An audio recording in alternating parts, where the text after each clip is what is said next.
Le couple maudit, appartenance et possession. Nous avons tous un fort besoin de sentir que nous faisons partie d'une communauté, d'un groupe, d'un couple, d'une famille. C'est profondément ancré en nous et renforcé par la science de la psychologie qui prend soin de nos personnalités. Or, la personnalité est cette partie de nous qui s'appuie sur les 3 dimensions de base de l'humain. Le corps, les émotions, les pensées et donc les croyances. La personnalité est cette partie de nous qui vieillit dans la douleur, qui souffre émotionnellement et qui s'impose des croyances limitantes flirtant avec l'autosabotage. La psychologie classique aide à peaufiner cette personnalité pour la rendre plus facile à vivre et optimiser son mode de survie. En énergétique, nous cherchons à dépasser cette personnalité vieillissante et souffrante pour se raccrocher en conscience aux principes de vie qui permettent de sortir du mode survie de la personnalité. Pourquoi ? Parce que le mode survie épuise. Il nous épuise, il épuise le corps et épuise également toutes les ressources de notre environnement, y compris nos proches.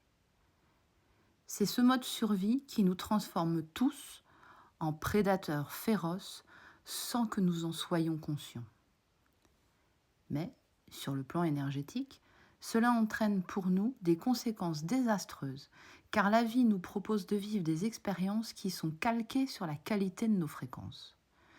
Vibrer la prédation, même inconsciemment, nous amène des expériences de lutte, de compétition, des pertes qui nous poussent à faire toujours plus, même si cela revient à ruiner notre vie, notre santé, nos relations. Il est grand temps de poser un autre regard sur ce sentiment d'appartenance et de possession afin de rééquilibrer notre santé et notre vie. Bon, cet article ne sera pas exhaustif, mais il a pour vocation de vous faire prendre conscience qu'une autre vision existe et que cette vision plus équilibrée peut vous faire sortir du cycle destructeur du monde purement mental qu'on appelle la 3D. Le couple appartenance-possession est géré en grande partie via le second chakra. Et c'est donc au sein de la seconde dimension de l'humain, via son corps émotionnel, que ce tandem appartenance-possession va prendre tout son pouvoir. Je rappelle que cette dimension en nous gère notre sexualité, notre système digestif, nos affects à travers nos liens familiaux, filiaux et amicaux. Pour faire simple, le clan et sa survie. C'est donc une partie omniprésente dans nos vies qui prend une place importante car elle touche notre personnalité au plus profond de son sentiment d'existence. L'être humain met des émotions, des affects et des importances dans beaucoup de choses. Et toutes ces choses sont essentiellement à l'extérieur de lui. Le second chakra et donc notre conscience de la dimension qui lui correspond au niveau de notre personnalité, est de ce fait essentiellement tournée vers l'extérieur, ce qui nous donne une fragilité et un sentiment de manque oppressant. Nous croyons tous que si l'objet de notre affection n'est plus, que si notre clan nous rejette, nous ne pouvons plus exister.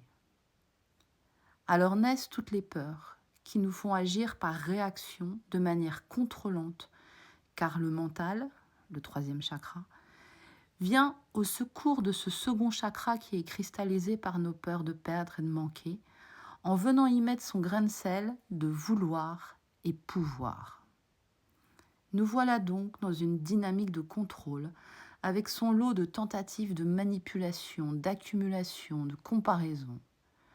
On crée des barrières, des rigidités en nous, et notre champ de vision devient étroit, car seules nos peurs dirigent.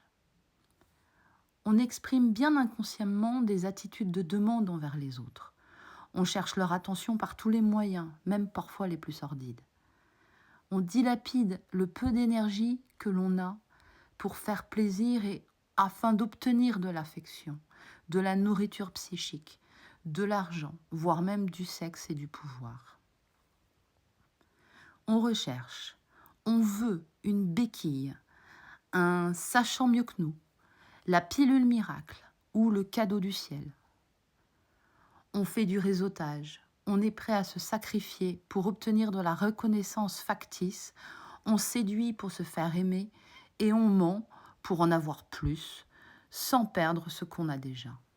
Bref, on devient un prédateur de l'énergie des autres, à la fois proxénète et prostituée, sans s'en rendre compte, parce que notre second chakra a besoin à tout prix d'énergie et de ressources externes. Le marketing et la publicité en raffolent. On perd toute conscience de notre souveraineté, tout discernement et toute la puissance de guérison que nous avons en réalité sur notre vie. On s'abîme et on abîme la vie.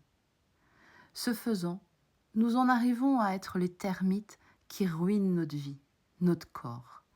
Un termite plus des termites, et voilà toute une humanité qui va à sa perte. Ce qu'il faut savoir, c'est que le second chakra est de polarité féminine. Il est coincé entre deux chakras de polarité masculine. Ces trois chakras forment notre personnalité qui doit fonctionner dans une société qui a totalement nié tout ce qui touche à la polarité féminine, au magnétique, au ressenti intuitif, à la perception du subtil. Le tout est verrouillé au niveau physique par le muscle le plus puissant du corps, par lequel passent toutes les chaînes musculaires qui gèrent chaque articulation. Ce muscle est le diaphragme, qui gère également le principe vital qu'est la respiration, mais qui a aussi un impact sur notre digestion et notre système cardiovasculaire. Vous comprenez pourquoi cela débloque grave de ce côté-là dans la population humaine en ce moment. Le pendant énergétique du diaphragme est le voile de l'oubli, ce plafond de verre psychique qui nous fait croire que nous ne sommes qu'un corps, doté d'une personnalité, déconnecté de toute forme de vie plus subtile, et donc nous persuadons que nous ne sommes qu'un pauvre pécheur, sans capacité autre que celle de nos aptitudes mentales, de nos expériences, de notre quotient intellectuel, le niveau de notre compte bancaire et notre réseau relationnel. Éventuellement la bonté de notre Dieu et notre capacité à élire de bons gouvernants. Notre leitmotiv devient « je veux », au lieu de simplement développer en soi ce que nous choisissons d'être avant de vouloir l'obtenir des autres. Pour la petite histoire, vous devez également comprendre que cet état de manque et de peur de perdre que ressent chaque humain est volontairement entretenu par l'énergie sombre qui fait tourner la société, car c'est le meilleur moyen de nous rendre esclaves, consommateurs et dociles. Pendant que nous sommes focalisés sur la survie de cette deuxième dimension en nous, toute notre personnalité est activée et il n'y a plus aucune place pour prendre conscience de l'envers du décor, pour comprendre à quel point la survie n'est pas la vie. Au lieu de travailler intérieurement à magnétiser le job qui est fait pour notre épanouissement, on suit les règles de la scolarisation, des diplômes et des entretiens d'embauche. Au lieu de découvrir que la relation de couple n'est qu'un partage de sens et d'énergie entre deux personnes via leurs 6 premières dimensions, au minimum, et une voie d'évolution vers le subtil, on cherche la personne qui nous apportera frissons, émoi, attention, aide, caresse, sexe et sentiment d'être quelqu'un au top, voire un statut social plus élevé. Ce qui revient à ne voir l'autre que sous les aspects les plus bas de qui il est. Alors on cherche, on se vend et en plus on devient capricieux.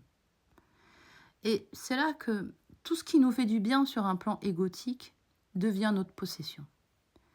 Et on commence à stresser parce que cette chose, ce job, cette personne pourrait ne plus vouloir de nous ou ne pas être l'enfant dont on pourra être fier.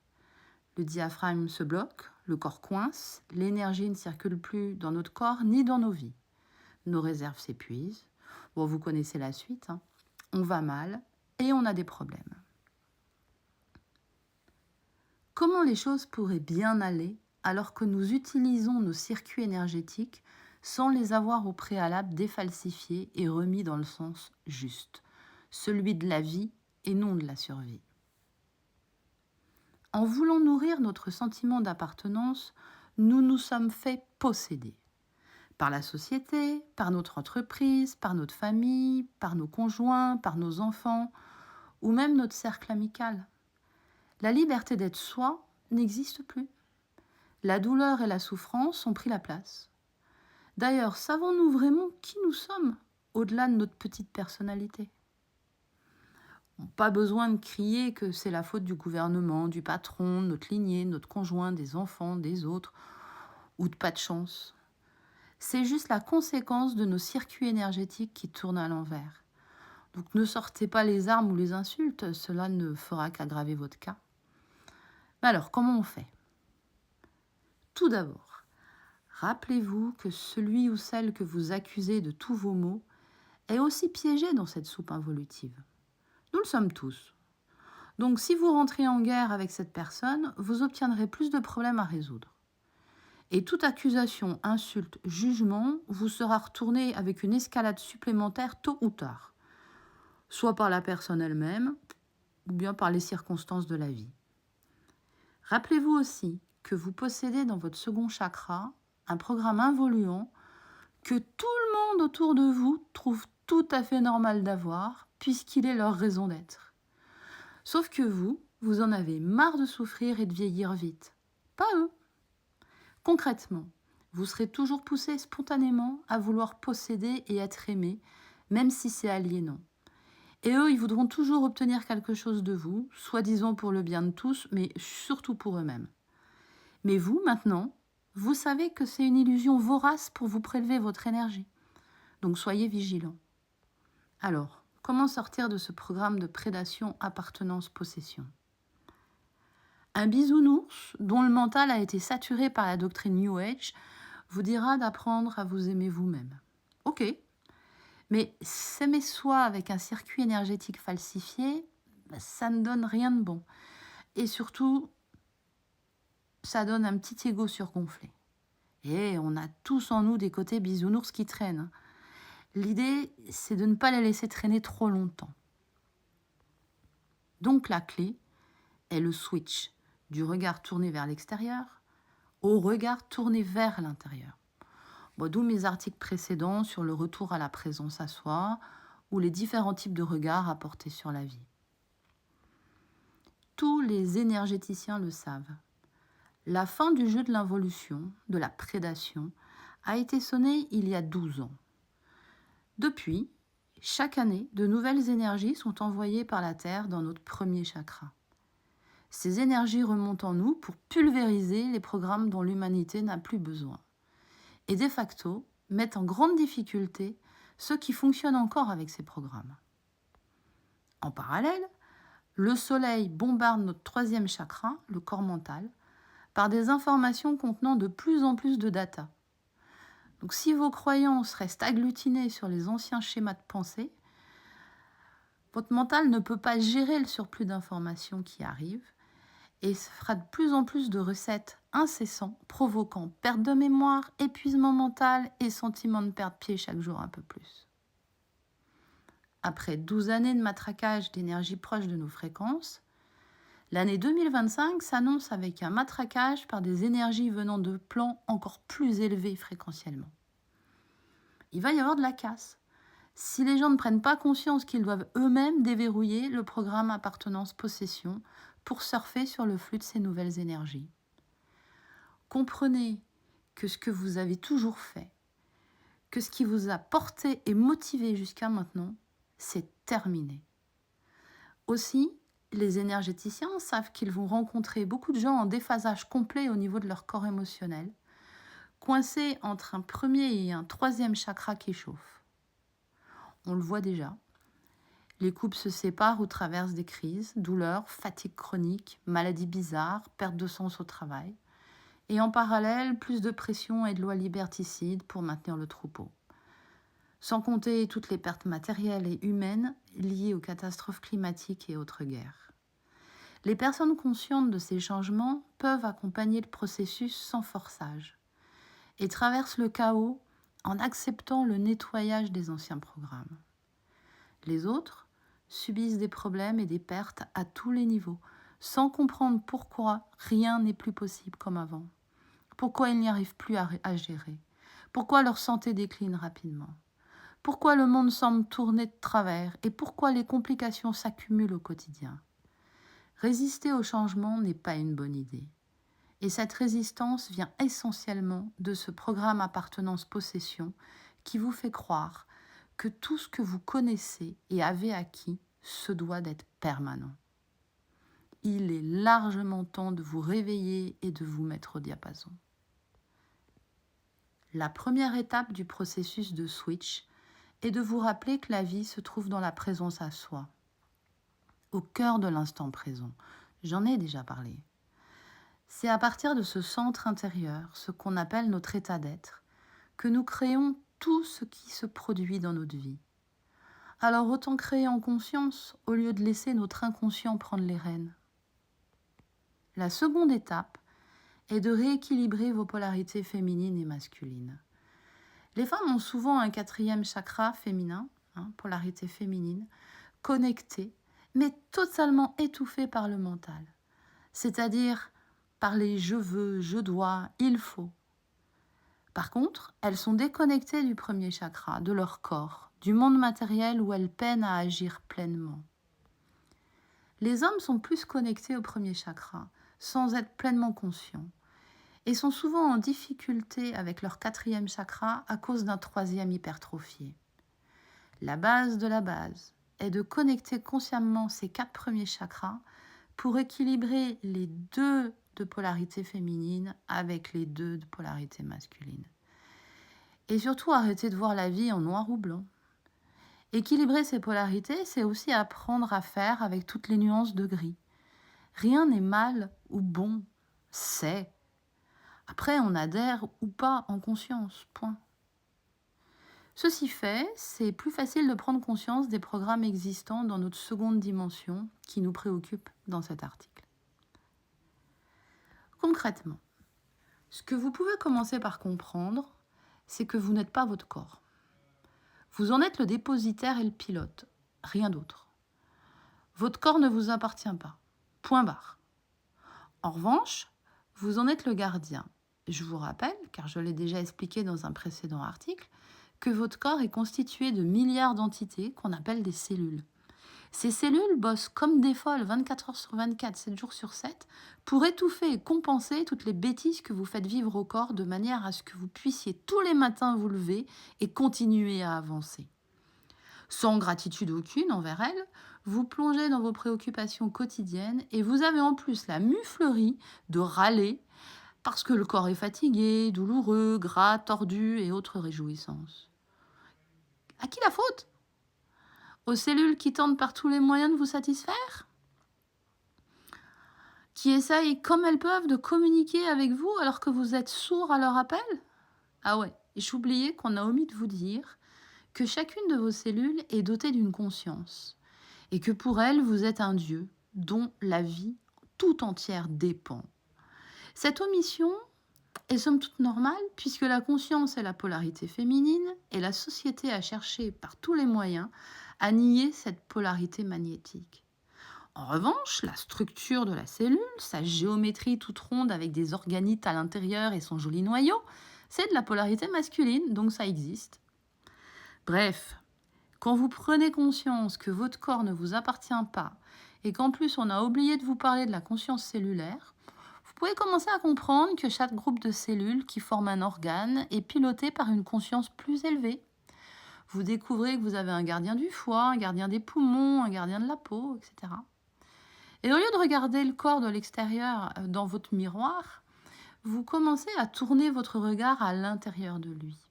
Et vous découvrez que ce que vous croyez être votre possession est votre dû, que vous critiquez, comparez, malmenez, est en fait un royaume immense où chaque entité consciente a un rôle, un niveau hiérarchique, et que ce corps est un collectif mis à votre disposition pour bosser main dans la main avec lui.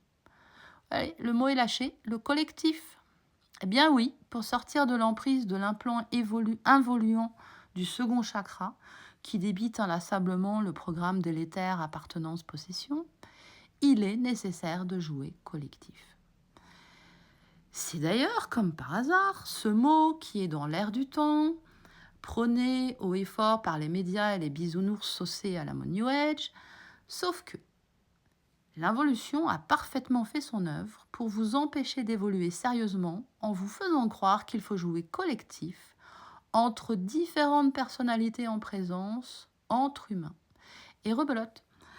On fait alors partie d'un groupe de personnes, d'une communauté, d'un projet pour faire des choses collectives, en collaboration. Et au sein de ce collectif extérieur à vous, et auquel vous appartenez, chacun possède une place, un rôle, un objectif qui finit par vous posséder. La boucle est bouclée. Et pour mieux vous attirer à l'extérieur de vous, ces projets collectifs flirtent avec des valeurs de pseudo-amour de la terre, des animaux, de la protection des ressources. Rappelez-vous que rien ne peut réellement bouger à l'extérieur de vous si ce n'est pas déjà établi à l'intérieur de vous. Votre premier chakra est relié au minéral, à la terre. Votre second chakra est relié au monde végétal. Le troisième est relié au monde animal. Le quatrième est relié à votre conscience d'être connecté à plus grand que votre simple personnalité. Quand vous serez au clair et totalement conscient de ces dimensions qui sont en vous, en respect total des consciences qui vivent à l'intérieur de ces dimensions en votre sein, votre impact sur le collectif à l'extérieur de vous, l'écologie, la paix, le respect du vivant, se fera tout seul et à une vitesse excessivement rapide. Car au lieu de faire, vous serez et rayonnerez, nourrissant de votre conscience tout ce qui se présentera à vous dans votre quotidien. On croit avoir augmenté ces fréquences en pensant collectif. On a juste accepté un tour de vis supplémentaire dans l'inversion du second chakra. Et tout en croyant bien faire, on s'enlise un peu plus car on éloigne de nous la vraie notion de collectif, celle qui concerne notre conscience intérieure. Quand vous aurez réussi à communiquer avec l'esprit du minéral, avec l'esprit du végétal, l'esprit animal et la particule d'esprit qui sont en vous, vous serez dans la communication consciente avec le vivant et vous verrez à quel point dévaster une forêt pour y planter des éoliennes est un massacre. Vous comprendrez que le végétal upgrade son niveau de conscience quand vous l'intégrez à votre propre matière et pas en l'utilisant pour alimenter votre voiture. Et que l'animal n'est pas là pour sacrifier sa vie pour votre plaisir éphémère de la chasse ou de la table. La communication consciente est le prélude du vrai amour, pas celui de l'affect égotique de celui qui se croit bon. Revenons au corps. Le collectif, c'est nous.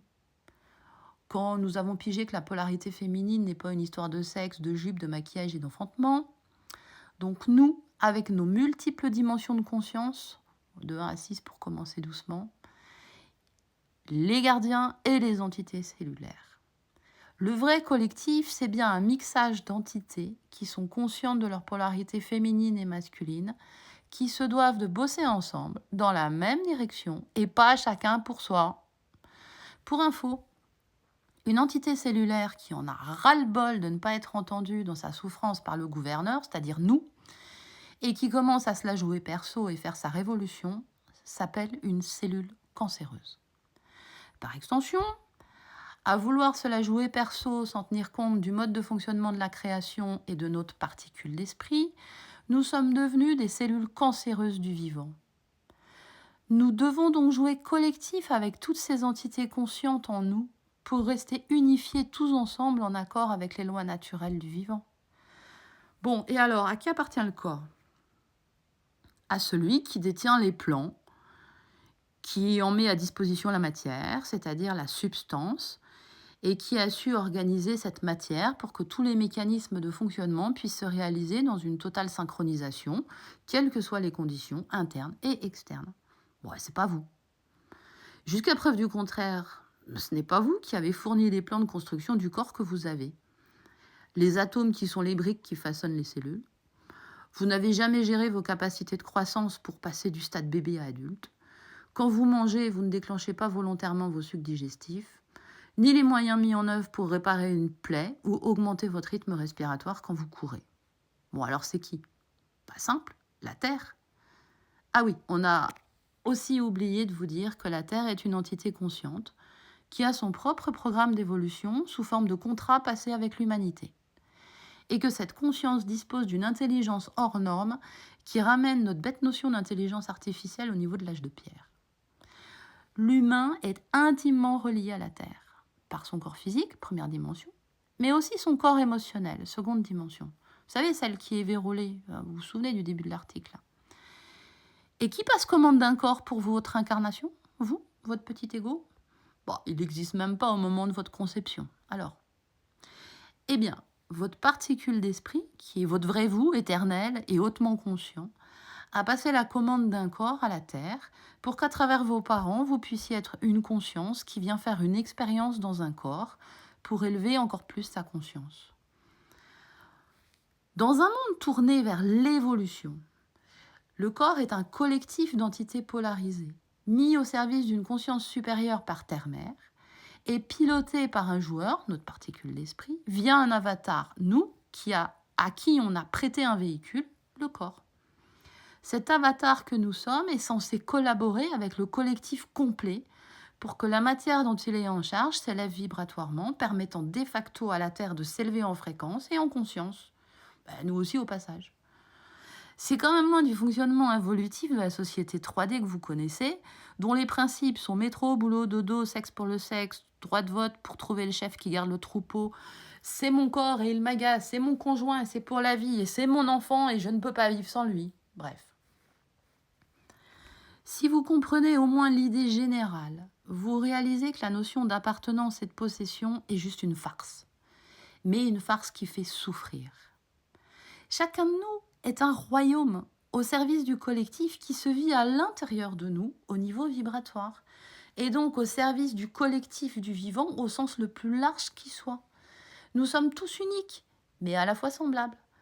Nous avons tous un rôle à jouer qui n'a rien à voir avec ce que vous avez appris au sujet de « je suis le fils de », la femme de, le patron de, le copain de, etc. Ne voir l'autre qu'à travers son rôle et sa personnalité, vouloir s'y attacher ou le posséder, c'est prendre la vie à l'envers. Il est possible de décliner cette vision pour absolument tout. Par exemple, votre lieu de vie qui vous appartient et qui est votre sweet home chéri n'est pas vraiment à vous. Une somme d'entités conscientes habite vos murs. Et un gardien du lieu aimerait que vous puissiez jouer un peu plus collectif avec lui, parce que c'est aussi chez lui. Et votre jardin si précieux où vous plantez à votre guise barbecue, plantes, arbres et tout ce qui vous passe par la tête, abrite des entités conscientes d'une autre dimension et qui aimeraient bien que là aussi vous jouiez collectif avec eux, car c'est aussi chez eux. Comprenez bien que l'idée n'est pas de vous destituer de vos biens et de vos propriétés dans cette société 3D, comme le souhaitent les involuants et les sombres qui distillent l'idée « vous ne posséderez rien et vous serez heureux », en vous poussant à envisager des habitats collectifs ou un abandon pur et simple de vos richesses pour le bien du collectif à leur unique profit. L'idée est seulement de vous faire prendre conscience que vous êtes détenteur de biens ou en lien avec des personnes qui vous sont chères, mais qu'il vous est demandé d'être celui qui travaille en bonne intelligence avec les consciences subtiles qui les habitent. Ouais, je ne vous demande pas de me croire, mais plus vous affinerez vos sens en tournant votre regard à l'intérieur de vous, plus vous découvrirez ce monde dit invisible qui attend que votre conscience s'ouvre pour travailler avec vous et vous faciliter la vie. En revanche, cet article a bon espoir de vous interpeller sur votre habitude à penser que ce que vous chérissez vous appartient pleinement. Et à l'inverse, regardez à quel point cela finit par vous posséder. Que ce soit au cœur d'un minéral, d'un végétal, d'un animal ou d'un humain même enfant, il existe une conscience, un plan d'expérimentation et une vision de la vie qui ne vous appartiennent pas.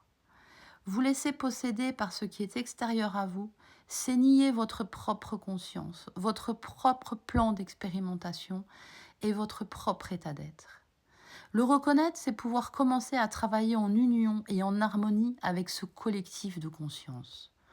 Alors, s'il vous plaît, lâchez prise sur ce que vous croyez être à vous et cessez le contrôle et les tortillages de cul pour que ça reste dans votre environnement coûte que coûte. Votre santé s'en portera beaucoup mieux. Et toutes les entités conscientes autour de vous, que vous voyez et celles que vous ne voyez pas aussi. En comprenant qu'il existe une conscience plus élevée à l'intérieur de toute personne que nous connaissons, et que cette conscience a sa propre raison d'être et son propre chemin d'expérimentation, même si on ne le connaît pas, même si on ne le voit pas. On comprend que son chemin de vie et ses expériences ne nous appartiennent pas et que ça ne dépend absolument pas de nous. On pourra enfin cesser de vouloir pour les autres ce qu'on croit être bon pour eux. On pourra cesser de projeter sur les autres nos propres besoins. Lâcher les situations, les objets du passé.